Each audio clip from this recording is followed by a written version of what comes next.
and aging boldly, but I can't get some of this tech stuff down. Please forgive me. I'm trying. Okay, this is me. This is me. Wait, hold on. Yay!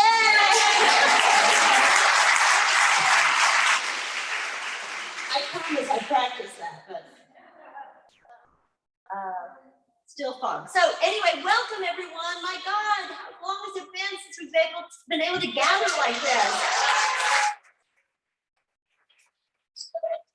Let's see a few things that happened since we last gathered. Let's see, the world shut down, the economy tanked, life as we knew it evaporated, democracy was attacked repeatedly, and some of us got divorced.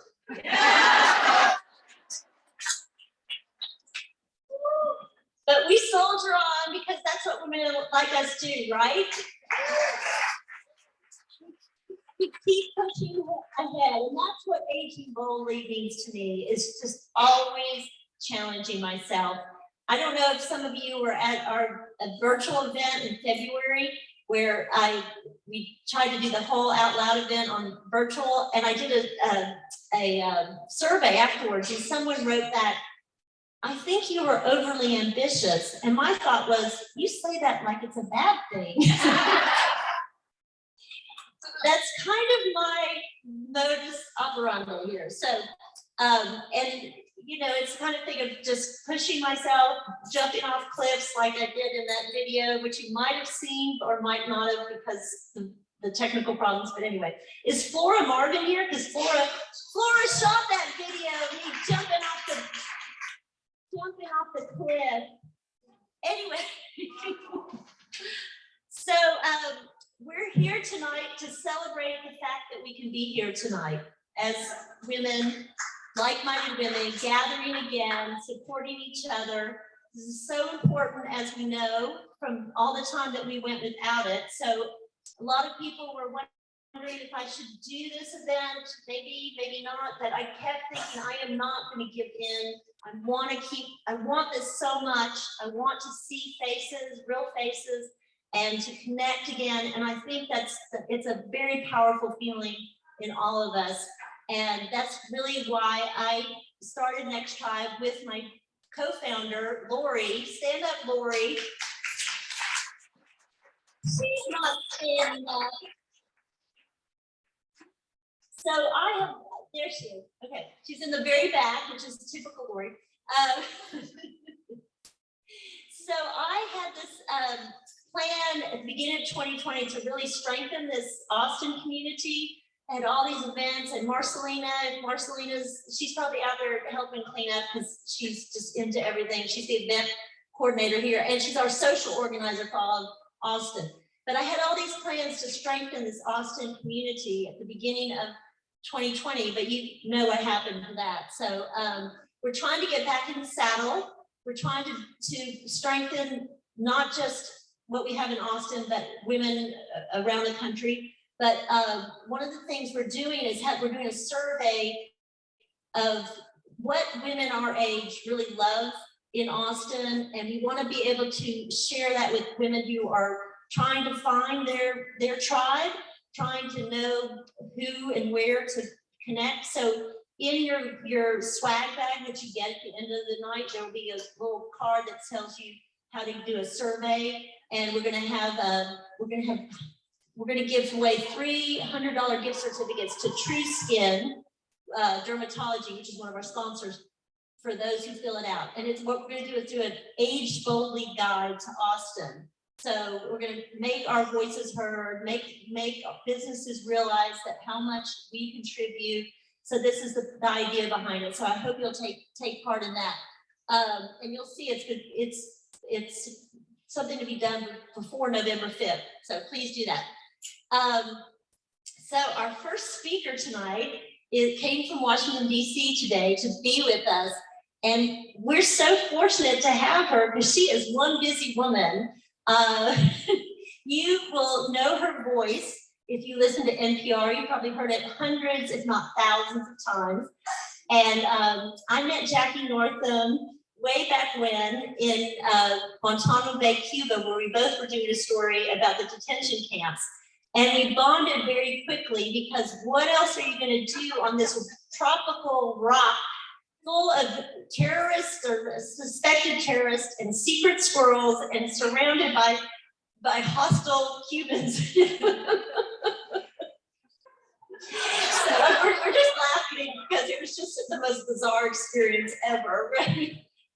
And so Jackie's been a friend ever since. I mean, a really good friend, because she would let me crash on her sofa this summer as I was going through DC, even though she was in the middle of reporting on the withdrawal from Afghanistan. And she didn't blink an eye. That's how cool she is.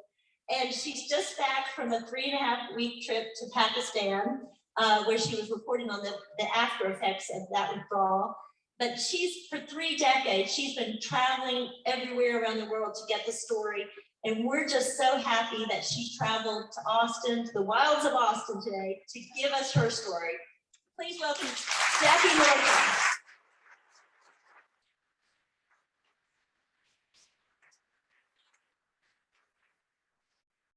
Considering how much I've been on there, I'm always very, very nervous when I actually have to speak in public. So it might be a little slow start, but we'll get rolling in a while. It's very interesting. When Jeannie asked me to come and talk about the arc of my career, I remember 10 years into my career, I was asked, and then 20, then 30, and here we are, like 35 plus years, and I can't believe it has passed that fast. You probably all feel the same way as well. What happened to the days? I've had a wonderful, wonderful career. I've been witness to some momentous historic events and have been able to report it to the world. I've seen such joy in remote parts of the world, and I've seen such tragedy as well. But most of all, I've just lived and I've traveled all over the world. You know, when people ask me, why did I choose this profession? I have to say somebody had to pay for my travel budget. You know, I couldn't do it. But in all honesty, I think the reason why I chose to be a journalist and an international journalist is, well, two words: Ann Medina. Ann Medina was a television correspondent for CBC, Canadian Broadcasting Corporation. And years ago, I used to watch her night after night after night as she reported on the civil war in Lebanon. It was a protracted, brutal war. And there she was every night. I can see it like it was yesterday, you know, this billowing white shirt and tucked into her jeans, hand in her pocket, you know, talking to the camera. And behind her is the burning carnage of Beirut. And every night it would be about destruction. It would be about bloodshed, about firefights. And I don't know what this says about me, but I had to be there. I was going to do that for a living. That was me. It spoke to me, everything about me. And again, I don't know what's, there's a psychiatrist in the room, I'll talk to you after because I'm not sure. Anyway, I had 2 key problems with wanting to be Ann Medina. And the first one was I lived in a place called Edmonton, and it's in Alberta, Canada, and it's about halfway up Canada. Yes, and it's really cold there. That's what it's known for. It's either like -40 Celsius for 3 months of the year or -30 Celsius for 4 months a year. I can't remember, but let me tell you, it was cold. And really, it was a small city. It was only really known for its hockey. And that's what anybody, Wayne Gretzky means anything. I was there, fortunately, when he was breaking the records. But I was not overseas, let's put it that way. The other problem I had, wanting to become Ann Medina, is I wasn't a journalist. I didn't study journalism. I had never written a report. I was a photographer on the local paper, the Edmonton Journal. So I had 2 real, hurdles to climb in wanting to achieve my dream. What I did have working in my favor was a boyfriend who wanted to travel the world. And he said, Jackie, let's put on our backpacks and go for a wander. That sounds pretty good. Why not? My company allowed me to take a year off from work, and we put on our backpacks. And let me tell you, whatever you want in a backpack is always at the bottom. And this is I learned, always, every time.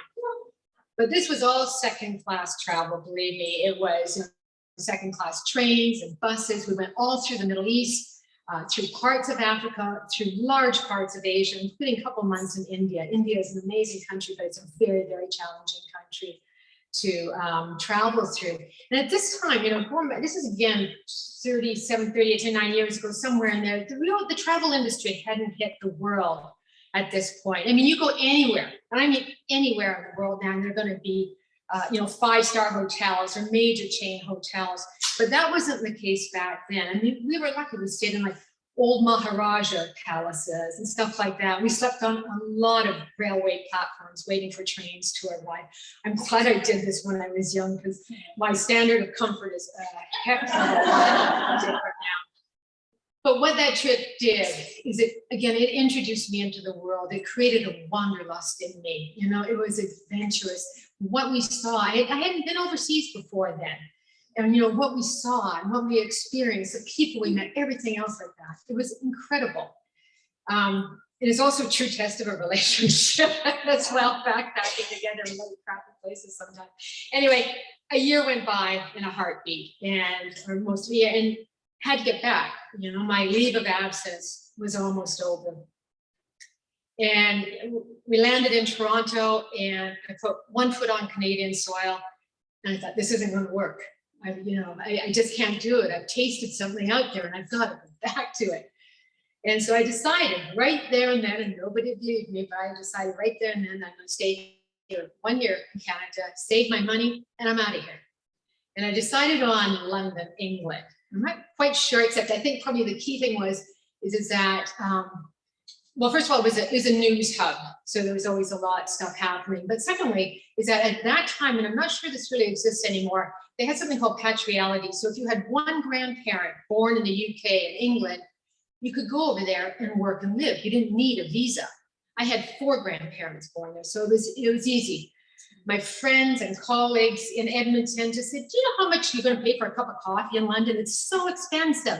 They said, you know, there's no bathrooms in your apartments. You all have to share them down the halls, and on and on. A lot of these people are still in Edmonton, by the way. So it's true. Anyway, yeah, they had a point though. You know, I had nothing over there. You know, at the Edmonton Journal, I had a good job, great benefits, company car. But I left, I quit, and I went over to London. And all I had was some vague promise, maybe sort of come kind of doing some freelance work for the Associated Press. I had nothing going over there, but it was still going to be all right. You know, I was young. If if I fell down, I'd bounce right back up again. We don't do that so well when we're older, but and so I did it. And I knew that I did not want to do photography anymore. I really had this dream to become a reporter. And I don't have enough time in this talk to tell you how I did this, but I got myself into CBC, the Canadian Broadcasting Corporation in London, on Oxford Circus. I don't know if you know London, but it's a great part of the city. It was a big organization, English, French, radio, television. And I think it was something like an associate producer or something. It's just one step up from being a gopher. But the point is, I got my foot in the door. And that mattered. And I tell young people this when they're trying to break in, just get your foot in the door and go from there. I loved London. My God, I was young. I had a raft of boyfriends. I zipped around the city in my little car. You didn't have to pay to drive to the city like you do now. I'd go up to Paris for a week, or Morocco for a week. You know, there was no such thing called, you know, retirement savings. It didn't, you know, the wages were too crappy. It's sort of, you know, it was a nanny state, everything else like that. I was trying to just figure out what to do with this broadcasting and trying to be a reporter, and I'm not comfortable in front of a camera at all. So that wasn't going to work. I didn't want to be on the production. So I started taking out tape recorders and microphones anytime I went on vacation. And to this day, I don't know why they kept letting me on air. I was really, really bad. My mom used to tape me, and she always kept those tape recordings, which keeps me humble, because if I had to listen to them now. Anyway, there was one time I wanted to go to Prague. I had never been to Prague, and it was calling to me, and that's, yeah, no Prague. And that's when it was still Czechoslovakia. At that time, communism was starting to teeter. It was just, you know, where there were protests. It was kind of splintering apart. The Czechoslovakians, the Czech authorities did not believe that. They did not want this to happen. it was a great trip. It was all cloak and dagger, you know, clandestine interviews with dissidents. It just spoke to everything that I loved in that. The second last day before I was supposed to go, there was a big protest in Wenceslas Square, and the riot police came in and they put it down pretty violently. And I was among the group, and you know, I was one being chased as well as all of them. And then the riot police got me, the Vapos got me. I don't want to say they beat me up. They roughed me up pretty good. They smashed all my equipment against the brick walls, that sort of stuff. A normal person would think, all right, you know, I don't think I can come back for a little while. I think this one, maybe I'll just kind of give the risk. I went back to headquarters and convinced them that we needed to open up a bureau in Prague, and I needed to be the one to run it. You know, I just wanted to be there. As it turns out, the Czechs didn't agree with this. The Hungarians did, so I went to Budapest instead. And so it was a long time of covering the fall of communism. If you're of a certain age, that really means a lot. That, you know, the Cold War, everything else, the US became the sole superpower at that point. I got to Budapest and I was off in a flash. Romania, Albania, Czechoslovakia, and Moscow. It was a fantastic, just to watch people in the Eastern Bloc and the Soviet Union lift off that cloak of communism, you know, and not be as afraid. They are kind of, again, it's all regressed a bit, but at that time it was sort of a subtle story. But you watch it, you would talk to people, and that, it was remarkable. Anyway, I was in Moscow one time, and I was going back to Budapest with an overnight stay in London. And I got a call, and they said, do you want to go to Saudi Arabia? The Americans, the British company, the Americans are building up their troops there. Saddam Hussein has invaded Kuwait. We all know the story. Anyway, yeah, sure. I was looking at all the woolen clothes that I just brought from Moscow, thinking this is going to be interesting. You get off the plane into the furnace of Saudi Arabia. I had to go shopping. But I ended up staying there 7 months, all told. I came out for Christmas for 2 weeks. But anyway, the war started in late January, I think. And so I got my war. This is what this was the Ahmadiyya moment. I was doing it. This was the conflict, everything else, except it wasn't. We weren't in Kuwait. We weren't in Iraq to see, the Western missiles landing, the bombs, everything else. We were sitting on the rooftops of the hotel watching the Scuds come in and the Patriots going to get them. But I always refer to it as a really clinical war. I never saw what happened when those missiles land or those bombs land. And so I never saw, I never appreciated, I never understood what happens. The destruction, the bloodshed that goes on. So I didn't get it. I hadn't seen it. I did see it several years later when I moved to Nairobi. In the meantime, I'd been living in Bangkok and Cambodia. It was a busy few years, but I moved to Nairobi. I didn't know anybody there. I was nursing a very serious broken heart. This was my fresh start. Found a place to live. And about 2 months later, the genocide in Rwanda broke out.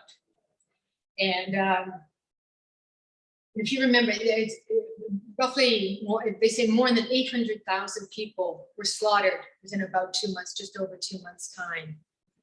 Anyway, 4 days into it, off we go, off to Rwanda. I was with 3 men. They were journalists, 2 reporters and 1 photographer. And we couldn't get into the country. The airports were closed. And so we went to neighboring Burundi and got to the border. So we had to hitchhike in. And we got a ride with a French priest who was bringing out Tutsi nuns. Got halfway up the country and we rented a car, which ended up buying it because it was destroyed, from a little owner of this inn. And he drew us a map of Kigali and sent us on our way. And then we are. This is when I really had questions about my career choice. When you're in this little Renault car going that way, and tens of thousands of desperate people were going that way, you've got to wonder what you're doing. They were trying to get out of the country. At one point we pulled over and this is when it was, I hate to say this, but this was one of those times when it was kind of good to be a female. We're going, do we go on? Do we go on? This is crazy. We had already started seeing the bodies on the side of the road. We were getting closer. And this is where it was good to be a little female, because I had a little cry. I don't mean it was a wailing cry and stop me again. I just had a little cry. But I think that was very cathartic for me, but it was also for the men because they came up and gave me a hug. Yeah, it'll be all right. Yeah, sure, it'll be all right. Yeah, yeah. We took my white t-shirt and we duct taped it to the aerial so they knew we were neutral, whatever that means, and we kept going. And again, closer we got to Kigali, the capital city, and literally the bodies were piling up like this. I saw one reporter saying there are rivers of blood. I would say streams of blood, but you get the picture. It was, and the favorite mode of killing was the use of machetes. That's how they would do it. It was brutal. It was absolutely blood. And we started coming towards the checkpoints as well. And at one point, we're getting close, and we stopped, and they put a machete to my neck. They thought it was Belgium, and Belgium was a colonizing country, and they hated the Belgians. And I couldn't get my passport, the Canadian, out of my pocket fast enough. We got out of that, and then we kept going until we got to finally the Hotel Mille Pauline, which is better known as Hotel Rwanda. And I tell you, the movie got it right. The movie absolutely got it right. They got the tone right, they got the look right, they got everything else. We couldn't get out of the country at this point. Our car was stolen in the middle of the night or commandeered, who knows. And so we had to stay there almost a week. We ended up being rescued by the United Nations on a flatbed truck where we had to lay face down so nobody could see us. Anyway, we got out and I was never so happy. But the problem is I was living in Nairobi, pretty much next door. And I was a freelancer at that time. I loved freelancing. I had to keep going back into Rwanda. It lasted several months because it was a duty. People needed to know what was happening in it. So despite the danger, despite everything else, you had to keep going back in. And, I promise you to this day, Rwanda stays with me. It was a very, very, very tough story to get over, just to see what man was capable of doing to man. Again, it was so brutal. It was, one of the journalists that I went in with, the Danish guy, he and I talked about it. It's just that we just saw evil sometimes. There's no other way to describe it. Anyway, there were really only no more than a dozen reporters going in at that time because their companies wouldn't let them probably, but it was too dangerous. When the genocide ended, it was right, they flooded back in. But anyway, after that, I just sort of said, that's enough. Like, I'm going back to North America. Long story short, I was in Chicago. I was absorbed into the NPR family. I didn't go back overseas for a while, but then they started sending me back. And, it's been sort of one conflict after another. Right? It's Afghanistan, it's Iraq, whatever. I finally got to Beirut in 2006. And it was a wonderful experience, except it was for another war. I could go on and I have 1,000 more stories. I'm not going to bother you, but what I want to leave you with is the fact that now behind me, I'm coming in, I'm 62 years old now. I still got a few more things to do, but there's another generation coming up behind me. What's really wonderful is most of them seem to be women. And I'm mentoring one gal. They are hungry, they are eager. I'm mentoring one girl. She and another producer came in after I was in Israel for the last war in May. And they came in after me once it was over. And they sent me a picture afterwards once I was home. And they were covering a protest that was supposed to be happening after the Friday prayers. And they're all kitted out. They got their flak jackets on, they got their helmets on. About 25 people showed up to the protest, but there's smiles on their face. They were just bristling with excitement. And you could just turn back the hands of time for me. That was me 30 some odd years ago, and I just thought, good on you, enjoy the journey. I'll stop there.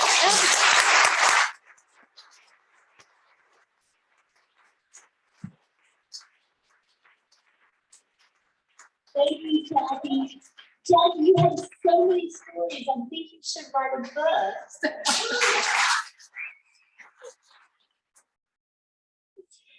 Anyway, it's amazing. I mean, you could just go on with your amazing stories, and you have become such a pro at your work because of years of experience of putting yourself on the line, like getting, I mean, how many people have had a machete at their neck? How many now? Raise your hand. No. Nerves of steel now. Before I introduce our next guest, I want to thanks to two of our sponsors, Tito's Vodka and True Skin Dermatology. I hope you had a chance to interact with them, and by interacting with Tito, I mean having a drink of that Age Boldly elixir. You know, Tito's has supported us from the beginning, and we're always happy to return that support by pouring a Tito's with lime and soda. And True Skin Dermatology, please, really, they have been such a wonderful sponsor of ours, and I don't need Lorraine or Selena's here, but anyway, they have great deals on facials and so forth. You really should talk to them about all that they do. And also Lorraine Ladd, who is connected with True Skin, she was our singer tonight. You're so great. Lorraine is a great story for the whole idea of aging boldly, because she didn't start pursuing her dream of singing until later in life. I don't know the age, but I'm pretty sure it was over 45. So she has made it a priority, and she's a great example of just like not giving up on something you love. So if we ever see Lorraine again, if she's not just disappeared, we'll say bravo to her. And I want to say our theme tonight is how to age boldly. And some of you, I hope, got to put your little notes about how you're aging boldly on our canvas. So we really wanted to inspire other people. One time when I was doing an Out Loud event in New York, I asked people, how are you aging boldly? And one woman in the front row said, I had sex for the first time in 16 years. I didn't find such a notice in this batch here, but I wanted to say that I like this one. Marie Cohen, wherever you are, you said, you're aging boldly by appreciating my body more and giving less fucks. Yay! And here is Marcy Thompson saying she's becoming an outspoken advocate for the things I believe in: equality, democracy, reproductive rights, et cetera, et cetera. Yes, we all need that. And Leisha Israel said she's aging boldly by living in gratitude and lots of carbs.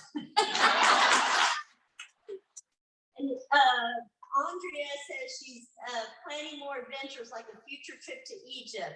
So I hope we get there. So I first met Gigi Edwards Bryant just this past month, but I've heard about her a lot. I mean, she's well known in the Austin community, and there was a big story on her not long ago in Austin Woman, and I was just dumbfounded. Your story is just amazing, Gigi, as you know, because she was talking about coming up from in the foster care system and then overcoming all those things that could have held her back. Get an MBA, get a college degree, get an MBA, go on to start her own business, work in information services, and then become an advocate for other children in the foster care system, starting programs such as Prom Rat Project, where you give where children, young girls who want prom dresses have a choice at no cost. It means so much, and she knows how much it means to them. Here's the quote from Austin Woman that really stuck with me. One of Gigi's quotes, it says, you can either live in the box that's created around you, or you can stand on the box and use the experiences to get taller.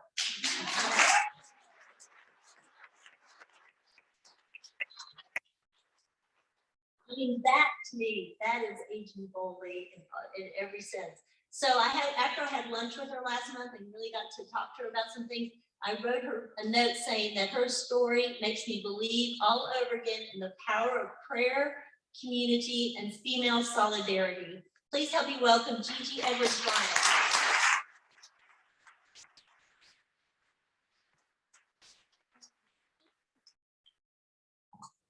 Good evening, ladies. I'm a little nervous because I see all of my mentors out there. All the people that I would have mentor me are sitting in this audience. So thank you for coming, and this is an amazing opportunity. You're already bold and beautiful just by being here. So when Jenny asked me to talk to you a little bit about my story, I thought, well, first of all, I've lived in dog years. I'm probably about 160. So, as I added up and all the things that I've gone through, because I was explaining it to my kids one day, this is what I've done, and this is where I came from, this is why I want you to get an education, this is why I want you to do all these things. And they're like, well, how old are you? And I said, well, that's a good question, because I had 2 birth certificates. So I went to the Department of Health Services to get my birth certificate. And like anything else, my whole life, I figured it was going to be confusing. So I'm waiting and waiting. 45 minutes later, this woman comes up. She looks at me. She goes back. Another woman comes up. She looks at me. She says, well, she don't look mixed. And then a few minutes later, this guy comes up. He goes, we have 2 birth certificates here. And these are the names that are on them. One is Gigi Gertrude Edwards. One is G Edwards. And one is 1957 and one is 1956. And then he said, but the thing that's on here is that you're Caucasian. And I said, okay, I'm okay with that. Everything in my life is confusing. So he goes, well, what do you want to do? I said, well, first thing I want to do is take that 1957 birthday. Second thing, so I'm not 18, I'm 17. I said, the next thing I want to do is I want to take my name. I'll take the Gigi Gertrude Edwards, because I knew that's what my grandmother had named me. And Gertrude is a family name. I said, next thing I do, I think I need to change that Caucasian thing in case I get stopped by the police. And he says to me, in the state of Texas, you can change anything on here except for race, because everybody wants to be white. And I said, I don't. And he said, well, you'll have to live with that. So I told my kids, I said, well, if you don't want me to live forever, then on my death certificate, you have to make me an old white woman. Other than that, I'll be in your life forever. As Jenny told you, I actually grew up in the foster care system. I went in at 6 and aged out at 18 with my daughter, whom I adore. And the experience itself leads to a lot of opportunities for volunteers, because the state of Texas was not really meant to raise children. I lived in over 20 homes. I met a whole bunch of people. I've been Catholic, Lutheran, Protestant, Baptist, holiness, and I think the only thing I've not been is Church of Christ. As an adult, I went to see what they were doing. So it's more of, just realizing that children need more stability. They need more consistency in their life, and I had none of that. But I knew one thing for sure. My grandmother, who I call my Big Mama, who I now have my grandkids call me Big Mama. So my children, when I told them I went to Big Mama, they're like, well, you don't look like a Big Mama. You can't be a Big Mama. I said, what does a Big Mama look like? And I said, well, she's big. She cooks. She knows stories. People like her. I said, then that would be me. I said, I think I'm bigger than everybody. I cook, I eat, people like me. And I said, and if they don't call me Big Mama, I'm not keeping your kids. And they said, okay, Big Mama. And that's who I am today. So I'm Big Mama to the kids. But to talk about me growing up and all the things that I went through, I think some of you know that, and Austin Woman did an amazing story. Melinda, you're in here. Thank you so much for telling my story. And the American Statesman did a story when I actually came full circle. I grew up in the foster care system, and I was appointed by the governor to head the Department of Family Protective Services as the chair. So I was so grateful. Thank you. I was so grateful for all that happened and all the changes that I wanted to make and all the things I wanted to do. And actually, my first appointment was Governor Perry. So Governor Perry goes in and he goes, I want to meet her, because he has to meet all the chairs. So we get in there, we're talking. And he says, so tell me a little bit about yourself. And I said, well, I grew up in the foster care system. He says, yeah. I said, I went in at 6, aged out at 18 with my daughter. I watched my whole life fall apart with my siblings. My brother was executed on death row. I went to watch that. I think you're doing a crappy job with your children in the foster care system. I'm going to tell that story every chance I get, but I'm going to do a good job and I will always give you credit. So he goes, I don't know if any of you know Governor Perry. He does this with the hair thing. And he looks like, now going in, I go in with 4 people. Getting ready to leave, I stand up by myself. And the people are just sitting there, right? So I stand up and I go, okay. So I'm walking out the door. I shut the door barely and I hear, did anybody in this fucking room know what was going on? And they said, don't worry, you can trust her. So while I was there, I started looking at the policies that we had for our children and how those policies came about. And just like every woman in this room, we experience our lives through stories. We tell stories and we remember them from beginning to end, just like it was yesterday. There's a passion involved, there's a caring involved. So I asked them about, how are the children? What are the stories with the children? Well, I found out that children could not go swimming unless there was a lifeguard on duty. And I said, well, that doesn't make any sense. That means they can't go swimming in swimming pools, they can't go to parks. By the way, I have horrible allergies. So if I start to cough before you do the COVID backflip, it's just allergies. So I put that up. So I said, well, we need to change that. So they said, okay, well, we can take a look at it. And then I became the person that actually read the policies that we were doing with our children. Because one thing we know for sure, as powerful as this nation is we know how to raise children. We know what children need. We know what they need. We know how to give it to them. And we have the resources to provide it. And as I was explaining to them, it's more like when we get the labels that we put on our children, we think we have a different animal. We think we have foster, we have something different. We have special needs, we have something different. We have disabled, we have something different. But we still have children and we're responsible for them. So I started a policy where we would call our children our children. So if something happened, I want to know, well, how are your children? What are your children doing? What are you doing here? So we ended up eliminating the swimming pool thing. And then we had one of the students that had died while he was in the foster care system. And they were always asking us to make donations to bury children. So then I wanted to know, are there policies to bury our children? How do we bury our children? And one of the nonprofits said, well, usually we kick in. And one of the representatives called me and asked me, his name was Robert. She said, why is it that we have to raise money to bury Robert? And I said, I don't know why we have to raise money. But I looked at the policy and come to find out is that the state did not pay to bury their children. Nonprofit organizations did that. So I rallied everyone together and had a conversation with the people that were making decisions, because I was appointed, I was non-paid, which means my decisions didn't really matter except for the fact that I had Governor Perry to go and ask him to help me. So the department was very, very open to it because no one had ever asked the question. And I think that that's what we do as we get bolder, is we know how to ask the question and we stick with the question until we get the answer, right? We want to know, well, can you come here? It's like, well, tell me why. So as women, as people that raise children, we ask the right questions for our children and we're the advocates for them. We stand behind them and we make sure everything's okay. So they said to me, well, this is how we do it. And then I said, well, where are the children buried? And then I found out they didn't have headstones, that wasn't part of the policy to put a headstone on every grave as a child. They were buried with unmarked graves. So while I'm sitting there crying and snotting up and trying to figure out what to do next, I asked them, I said, well, would it be possible, because we know where they are, that we go to every location and put a headstone on it? Well, it was more like, she's appointed for how many years? When is she leaving? And it was more like they wanted to do it because they wanted to do the right thing, but no one had ever asked the question. So I asked the question, can we do that? And we did.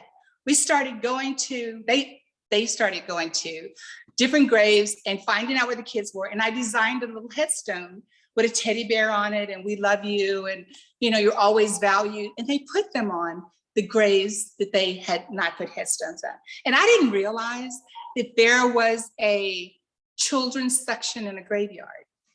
And if we've never had that experience, we don't know that. But they went to the section, they found the graves, they put the headstones on. So I want to applaud the caseworkers and all the hard work that they did to make sure that that happened. But what that taught me is it's not where you start, it's what you're bold enough to ask when you're in the room, right? When we get in the room, if we're bold enough to ask those questions and we're bold enough to wait for the answer, then we'll do something. We'll get it done, right? And we'll work through it. And one of the things that I wrote as I was leaving the governor's office, and since then I had like 12 and a half years of appointments from the governors. It was more like she'll go in there, she'll get it done. And I'm sure they told each other, and by the way, she got this story that we may not want to talk about.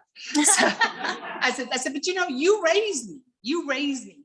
So I spoke to one of the senators only to find out that if you are appointed by the state, for those of you that are in here, for 12 and a half consecutive years, you get a plot in the Texas State Cemetery for you and your spouse.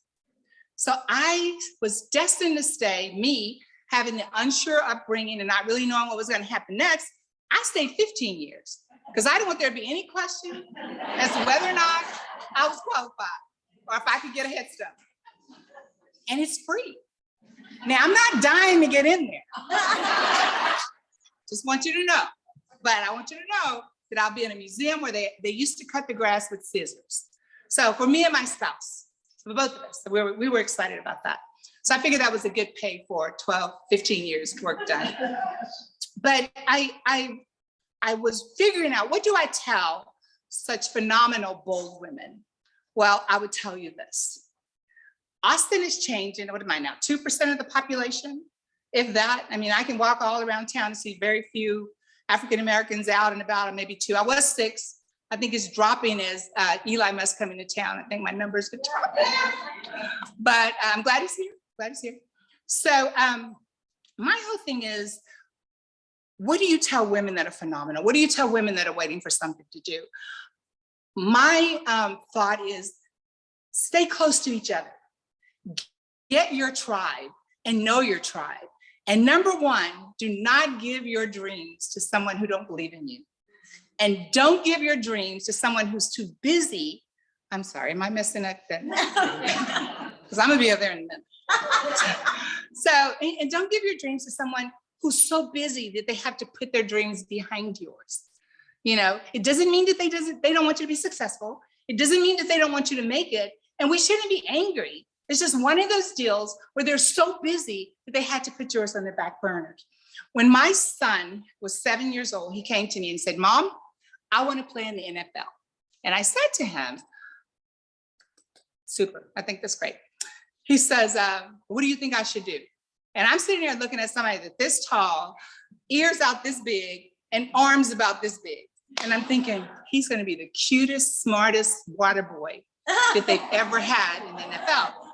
To myself, I didn't tell him that. Because I want you to know, his whole career in the NFL, the quarterback's mom and dad sit right next to the water boy. The linebacker, we all sit together. So there's no spacing. So, but I told him, I said, well, first of all, you have to read. You have to read. You have to be really good at reading. And he said, why? I'm gonna play football.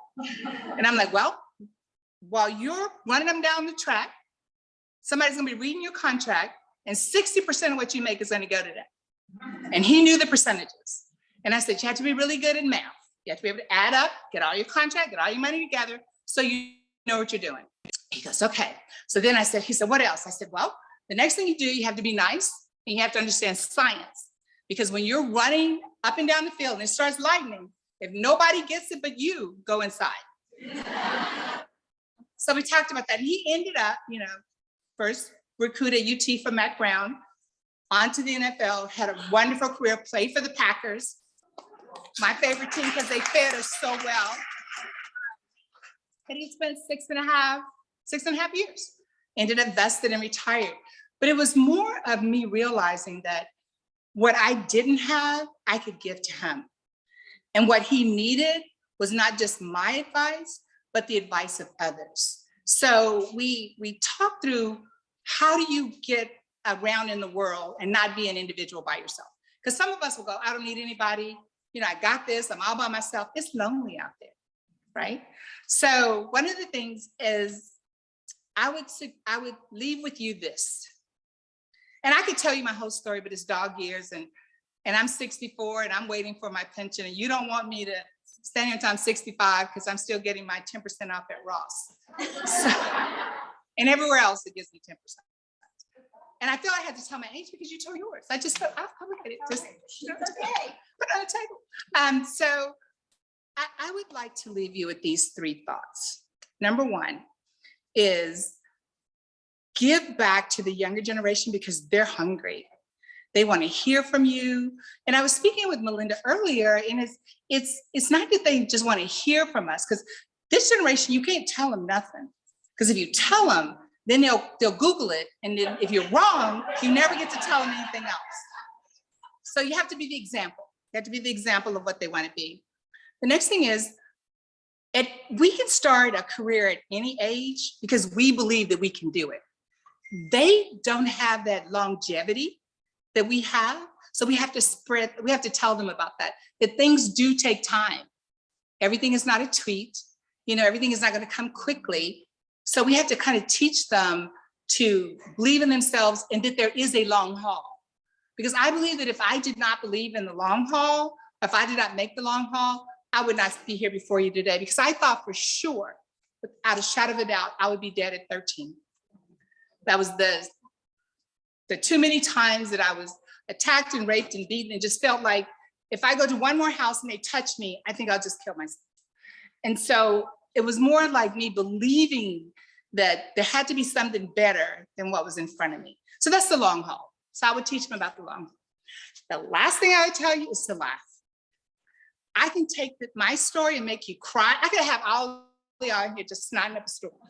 However, I think you learn more when you hear it in the context of what it is. It's the life, it's a journey, and every journey has a step to it. So I would say, just take what you have and use it and share it and be a part of every woman in this room. Because as I look around, I see a lot of things that could happen in this. I mean, we could start our own country in this one room. We have president up there of the ACC College. We have news media. We have cameramen. We have this young man who won't stand a chance, but we'll bring you with us anyway. So spread whatever you have as much as you can. And just know that if God gave you something, it's yours. And you don't have to fight for it. It'll be yours to keep, yours to share, and you can take it anywhere you want to go. So thank you so much for having me. Really appreciate it.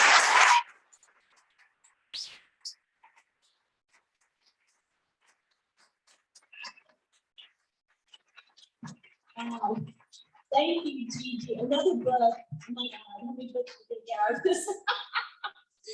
Okay, so I'm going to just speed right along. If we have another great speaker, this is Rochelle Weitzner, who is, I met her 2 or 3 years ago. I can't remember when, because what does time mean anymore? Rochelle started Pause Well Aging just about the time I met you. It was just very, very new when I met you. It was making a big splash because it was the first product specifically to address skin during the menopause years. And now a lot of people are recognizing that menopausal women have special needs, their skincare, their bodies. They're starting to pay attention. But it really was Rochelle who kind of led the way there. So thanks for being a trailblazer and making people listen to us. So, and I would want, she's also a sponsor of our event. And so I hope you got to speak with her and her crew here, or her helper. She's not just started Pause on a whim. I mean, she is a beauty executive with a big history. She was a CEO of Erno Laszlo and CFO of Laura Mercier. Did I say that right? Mercier, my French, Cosmetics. So she brings a lot of knowledge and experience to help us with our skin. So please welcome Rochelle Weitzner.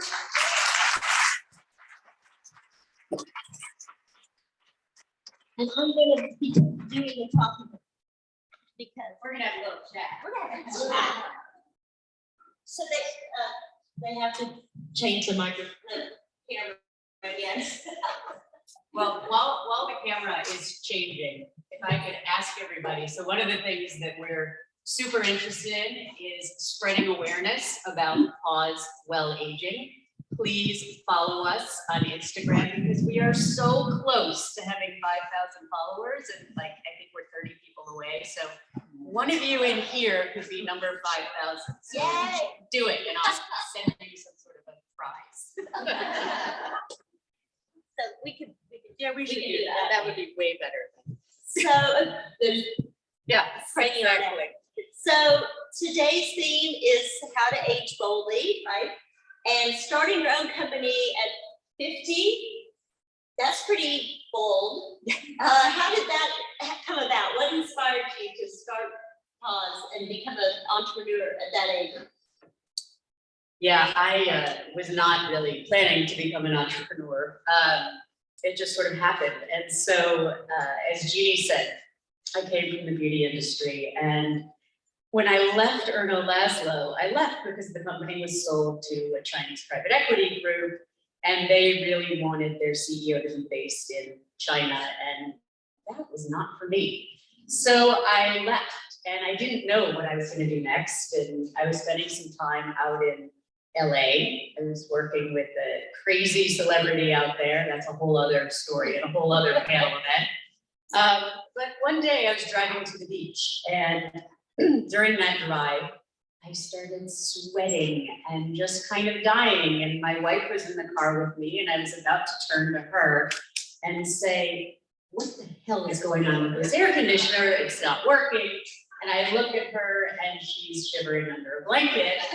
And I realized, uh-oh, it's me. It's not the air conditioner. And I'm actually having my first hot flash.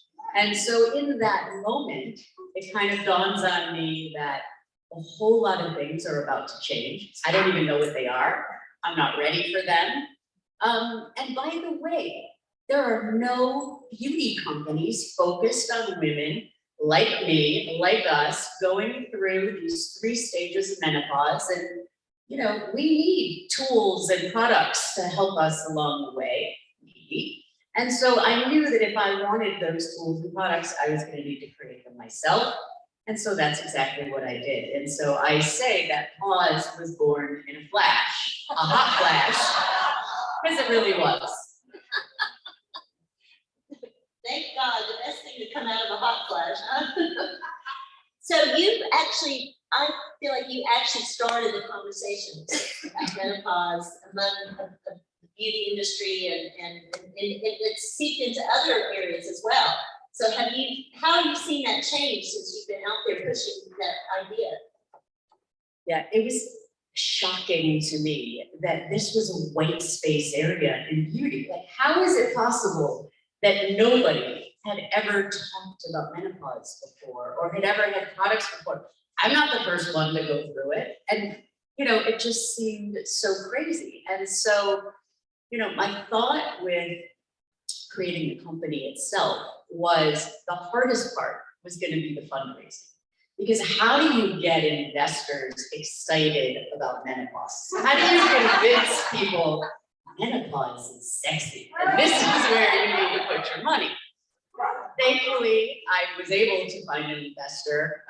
He is incredible. Again, though, I could have an entire panel discussion on the 200 pitches that I did before finding my investor and the experiences I had, some of which were very similar to experiences women have had with Harvey Weinstein. Oh, I had one of those myself with a billionaire. I mean, just shocked. But again, that's a different panel. And so I really thought getting the money, that was going to be the hardest part. I knew how to create a brand. I knew how to create products. I felt like the rest would be, you know, and I had contacts in the media and the industry just from being in beauty for so long. So I'll get everyone to write about me and these great products, and it will be an overnight success. Well, I sat down and met with every single beauty editor that you can think of, whether it was Vogue or Marie Claire or Allure. And they agreed to take the meeting with me again because they knew me.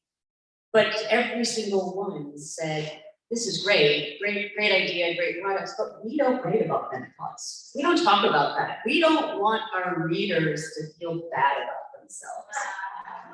Well, I mean, my response was, you're doing a total disservice to your readers. This is exactly what they want to know about. We want to know how to prepare. Menopause is still a taboo because no one knows what the hell it is, right? And so we need to be able to talk about it. It took a year and finding a different badass publicist to help me really get through. Now we're written about regularly in the media. As a matter of fact, InStyle magazine just did a huge piece on me and us, and they called me a beauty boss, which I just thought was like the coolest thing ever. So check out that article. But honestly, there is still so far to go. There are so many things out there. People think that menopause is a medical condition. Well, by classifying menopause, and first of all, it's not. It is a life stage. The National Institute of Health, the FDA will tell you menopause is a life stage, no different than, say, puberty. But if a company deems menopause to be a medical condition, we're limited from, let's say, advertising that we can do because we violate health standards. So, you know, one of the things that I'm really looking to do is overturn these archaic policies and beliefs around menopause that people don't understand. Right now, my big company that I'm really trying to work with is Google.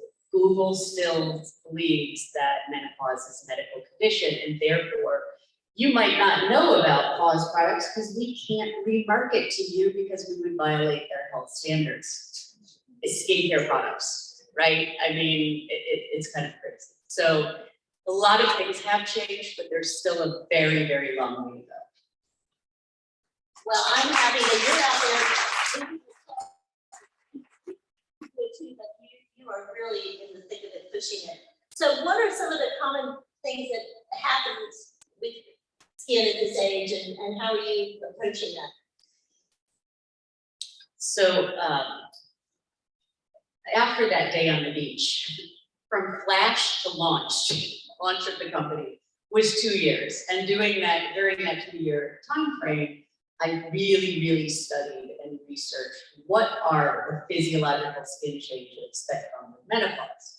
And there's 4 key things: loss of collagen, loss of elasticity, loss of radiance, and excessive dryness. Now, I know you all feel the pain, right?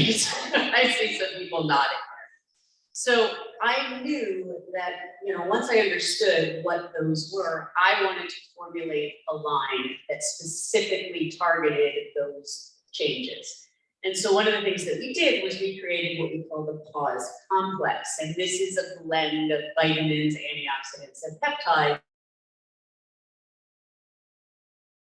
that work to get these changes that come with the fluctuation of estrogen.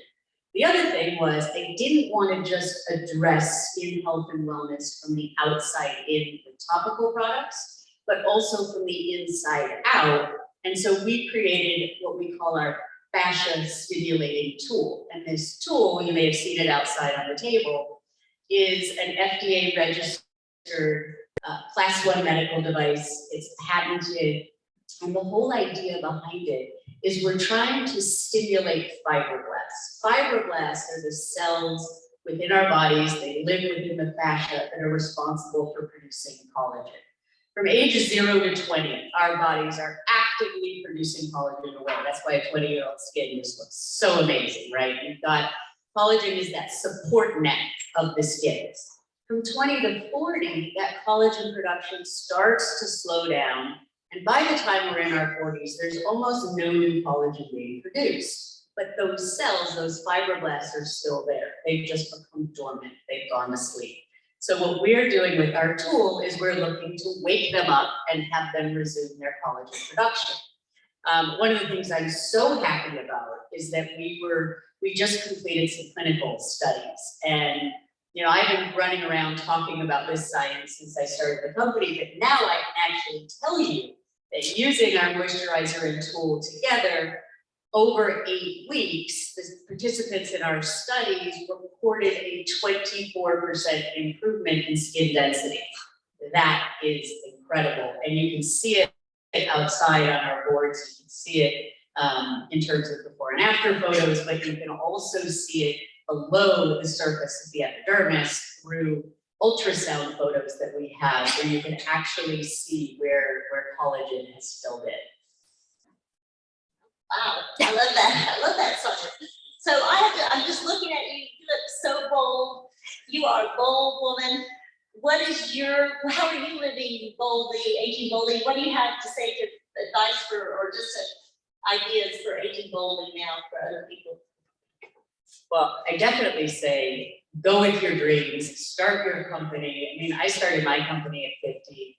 I took up boxing. I got into the best shape of my life.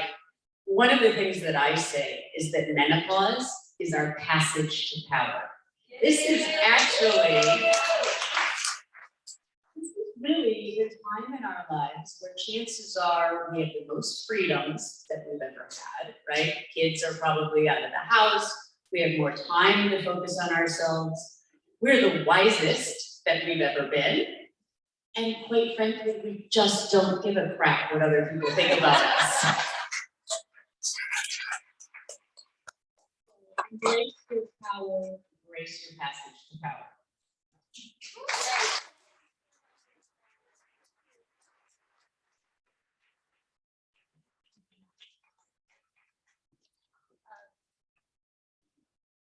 You're gonna get a goodie from Pause in your swag bag, so look for that. So we're thrilled they have been sponsored, and they've sponsored other things we've done before. So they're very much all in. We're closely aligned in what we're thinking about. We're pushing that stuff like screw everybody wants to tell us no and tell us to shut up, right? And where's my friend Gigi? Okay, so Rochelle is a perfect example of what, I have a friend here in Gigi Edwards, she's my business advisor too, thank God. But she has written a book that's just about somebody like Rochelle, about starting a new business, starting over, starting up. So you'll see that in your gift bag too, is a special code to get her book, because I really think that a lot of us are on that stage where we're about to go into something new. So I hope you'll get that book. So now we have our last speaker. When I was in college, my senior year was dominated by the song Our Lips Are Sealed, and I couldn't have begun to imagine that I would actually get to meet a Go-Gos.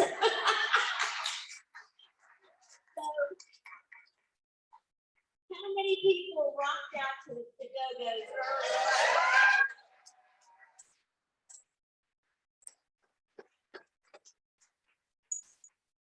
So we're so happy that Kathy's here, and she's written. It's not that she's just a singer and a beautiful guitar player, an artist, a musician. She's a great writer. She's just written a memoir called All I Ever Wanted. It's a rock and roll memoir, and it lives up to that rock and roll name incredibly well. And it's just, I can't believe all that you've been through, the ups, the downs, the turnarounds, and really your book is about how making the most of things that have gone right and things that have gone wrong, because you've showed us about resilience, and I think that's what all of us here can say about ourselves, is that We're here, we have appreciate resilience in others and in ourselves, and we appreciate you, Kathy Valentine. Please help me welcome.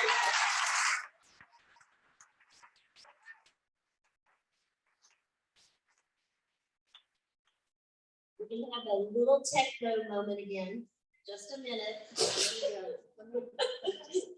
So you guys, I'm upping my storytelling game, and this is my first experience using multimedia. Now, oh, what's this? Oh, It's gonna go. this is an exciting start. There. It should be up there. Please.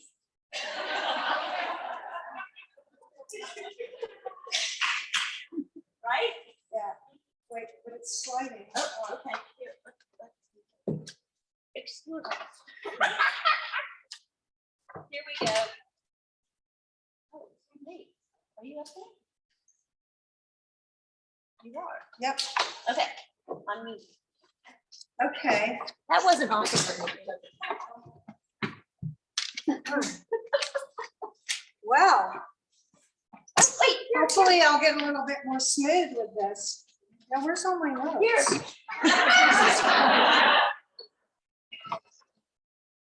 I'm glad I have so many friends here. All right. Pardon me for having notes. I've been so overwhelmed, and usually when I speak, it's like seamless. Like you would have no idea that I prepared at all.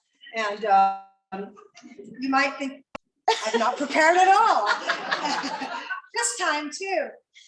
But I'm newly acquainted to the Next Tribe, and I think it's a good fit because I embrace the aging boldly concept. Given my background, I don't know that I could do it any other way.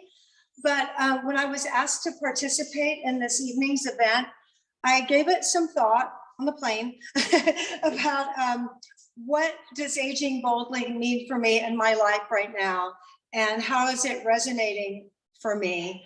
And that led me to thinking that really, whether you're aging boldly or aging mildly or aging cowardly and spinelessly, you know, one thing is a given, and that is that as we accrue more time and accrue more years and get that blessing of getting old, that privilege, we are going to encounter more and more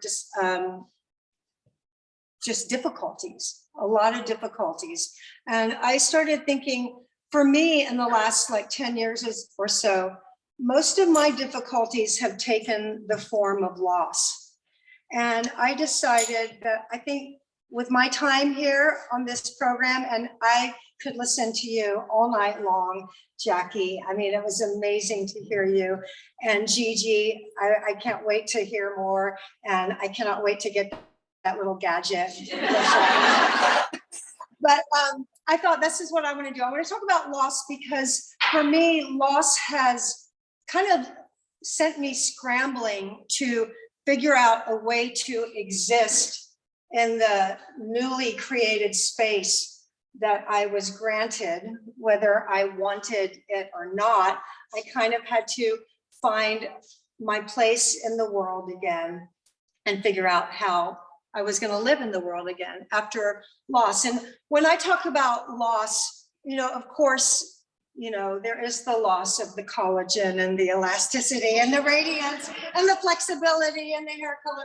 But I'm talking about the big stuff. I think as we get older, we start losing people that we love. We lose family members. We lose our kids. They go off to college and sometimes jobs and positions and relevance, a lot of really big things. So I am going to start with my thing here and say, I'm going to go back. I'm going to go back to 2009, because in 2009, I was like winning. I mean, I really felt like I had come through like 20 years of no loss. I can't even think of any loss. It was like living lottery life. And It was a good year. I'm really, so forgive me my like corny stuff. It was a really good year. I had a family. I had a husband that earned a good living, and I was also still a member of a legacy band. And of course, I'm talking about the Go-Gos, and we were still doing a lot of stuff and having a lot of fun, and everything was going really, really great.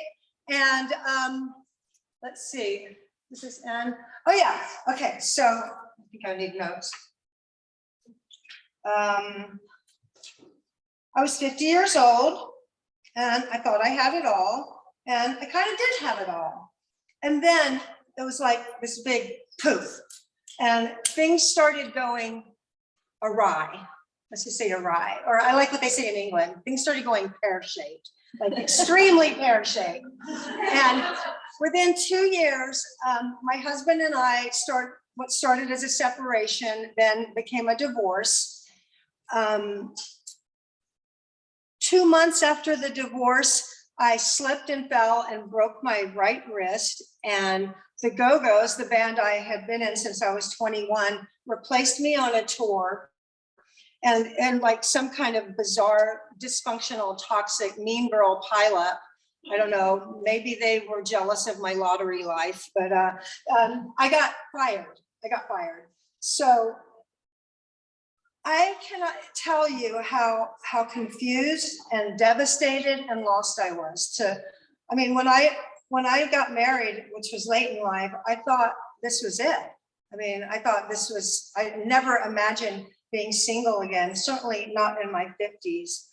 And it was a period of immense confusion and loss. But I was also lucky. I was lucky because I was a mother. Wait, I forgot this one. Yay. I was a mother to a 10-year-old daughter. And that meant that no matter how not okay I was, I had to be okay, even if I wasn't.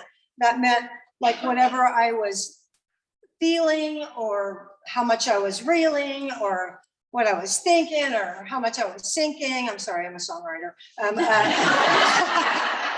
No matter what was going on, whatever was happening with me was secondary to her well-being. That was just a given. So music helped me a lot.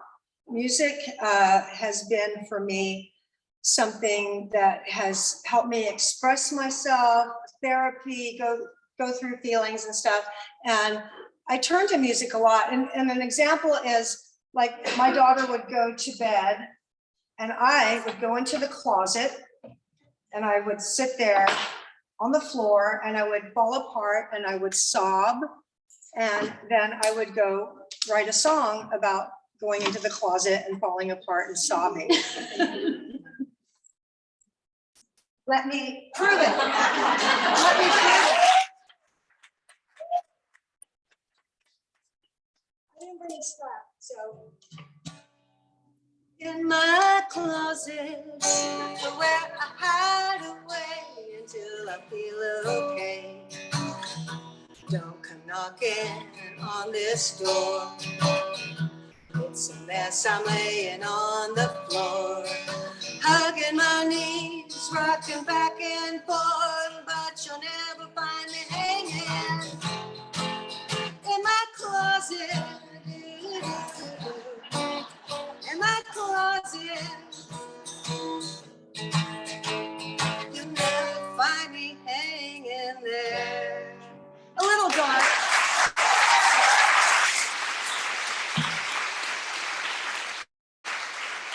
I didn't bring the guitar to do that, but I'm winging it a lot. Besides music, my friends helped me. And I learned in sobriety, sidebar, I am sober 33 years. I learned in sobriety that even though I am really tough and really strong, sometimes I need help, and sometimes I need to ask for help. So my friend Dominique, right there. this is what me asking for help must have sounded like.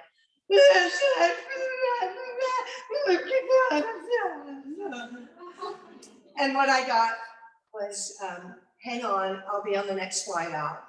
And she's still here in Austin. My friends,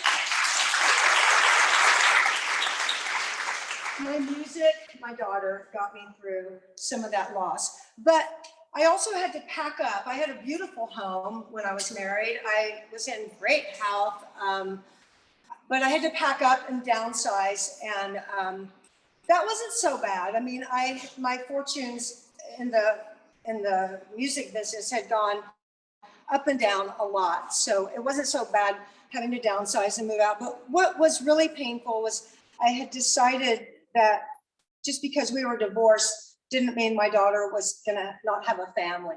So I was keeping this semblance of family and get-togethers while my ex-husband was moving on and having relationships and falling in love, and it was painful. And I was also subjected to watching my band that I had helped build since 1980 move on without me and act like I'd never even been there. And that was extremely like distressing and stressful. And it really felt like everyone was moving on except me, and I felt very stuck. So how did I unstick? Well, in the 90s, like, let me just like tell you, when you are in the arts, there's like, sometimes you work really, really hard and nobody pays attention or nobody cares. And I've been really blessed because the Go-Gos have been very successful, but I've also done, I'm in a band all the time.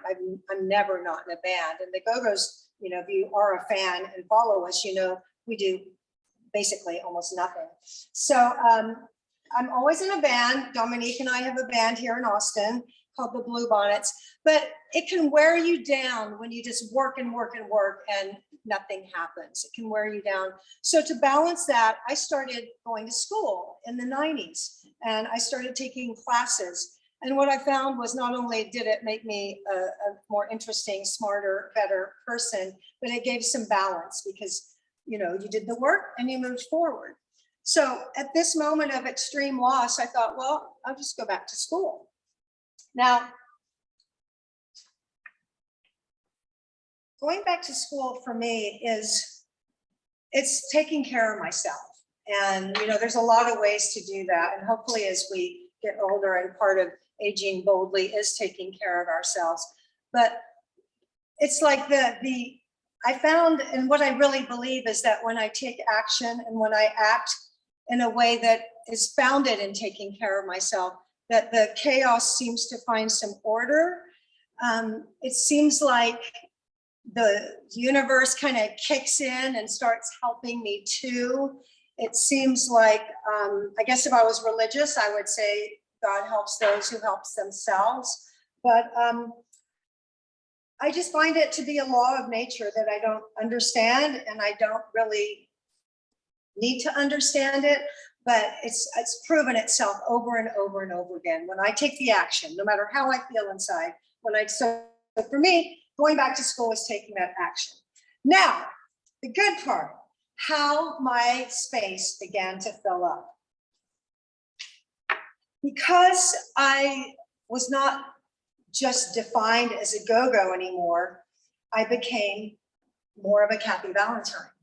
And I started being somewhat surprised that there was some value to being a Kathy Valentine.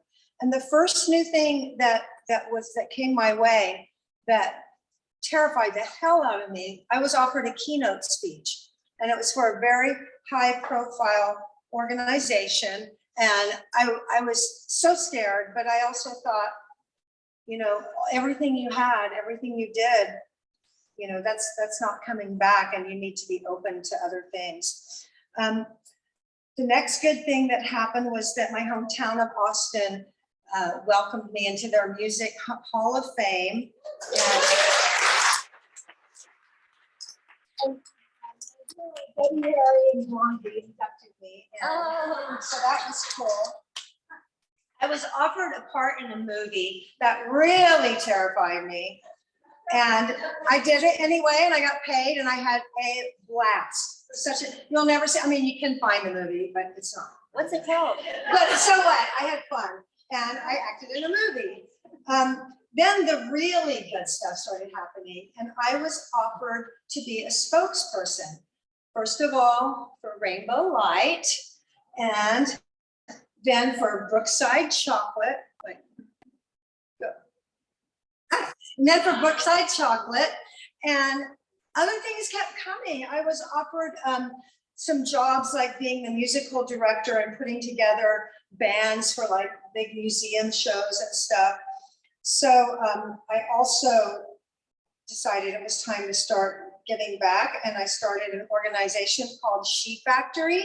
And what we do is make events that take creatives, women creative people, and combine with women-owned businesses, and we raise money for women-centered charities. And COVID kind of shut it down, but I'm planning the third She Factory event for the spring of next year, and I love doing that. So all along, as I am writing, we're gonna do that. Good things are happening, and I'm kind of finding my bearings, not as a go-go, not as a wife, raising my daughter, life is good. And I'm taking classes still, and I'm taking a lot of creative writing classes. And what I'm finding is that I have a burning ambition. I have a burning ambition, and I want to write a book, and I want to write my story. And in 2016, University of Texas Press gave me that opportunity.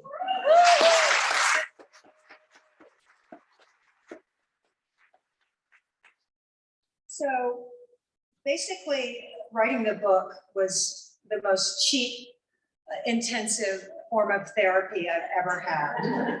And I learned a lot about myself in that book. And one of the things I realized writing it is that I wish I hadn't taken so long to step out of the background. And what I realized was that I didn't really believe that I was interesting enough, and I get very choked up, or creative enough, or talented enough, or smart enough to be successful on my own. And I felt very safe in a band, you know, and that's where I stuck until I had no choice but to step out and be myself. And it was a very fearful place to live for a very long, even though you would look at me and say, man, that's one bold lady. Inside, I think there was a lot of fear at being Kathy Valentine. And I'm still like a little like awkward about it, but I really like it. I really, really like it.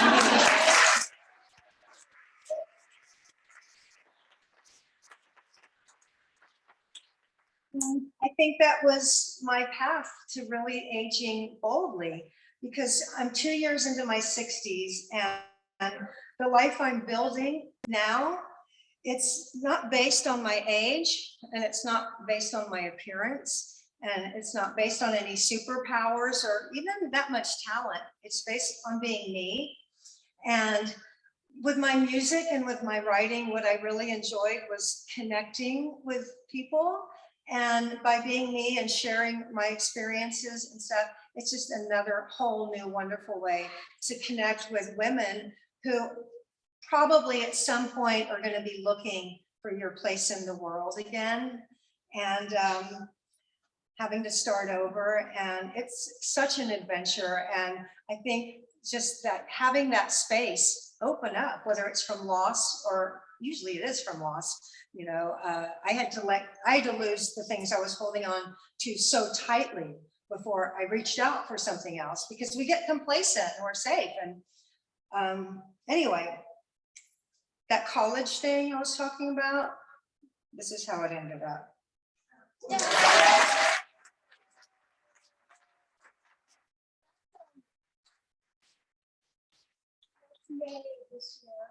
And the Go-Gos thing, in 2017, they asked me back, and they were very regretful and remorseful and couldn't believe they did something so dumb. And we went on to have a musical on Broadway and a documentary. And in exactly a little over a week, we are going to be inducted into the Rock and Roll Hall of Fame.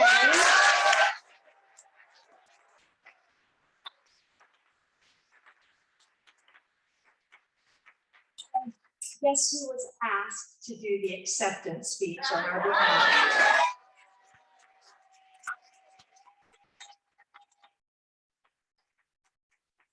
So to conclude, I mean, aging boldly is just, you know, I think it's just living life and showing up.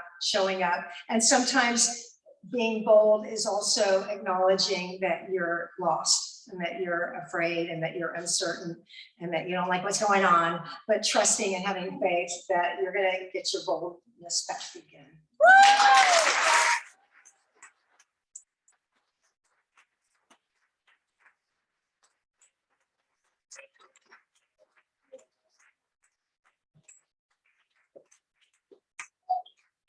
Wow, thank you. Can you, is this gonna be televised next week?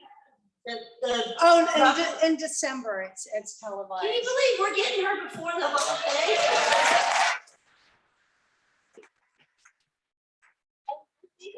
I think I said this, but we're selling her book up there, and if you want to buy a book and have her sign it, you can go in the foyer right here, and you'll get a chance to chat with Kathy. And I want to thank you guys so much for just another great event that you get.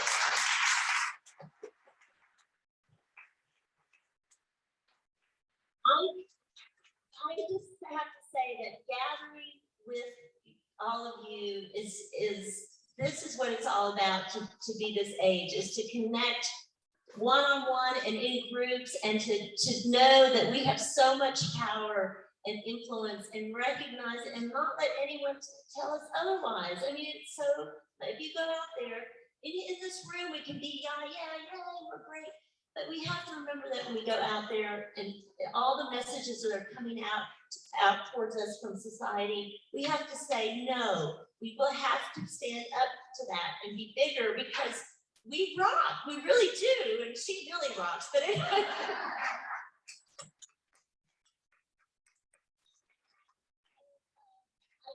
Please get a gift bag on the way out, and please take the survey that's in the there'll be a little note about the survey. So we'll about what you love about Austin. We'll do our age boldly guide to Austin, and we'll see you at another event. Thank you so much.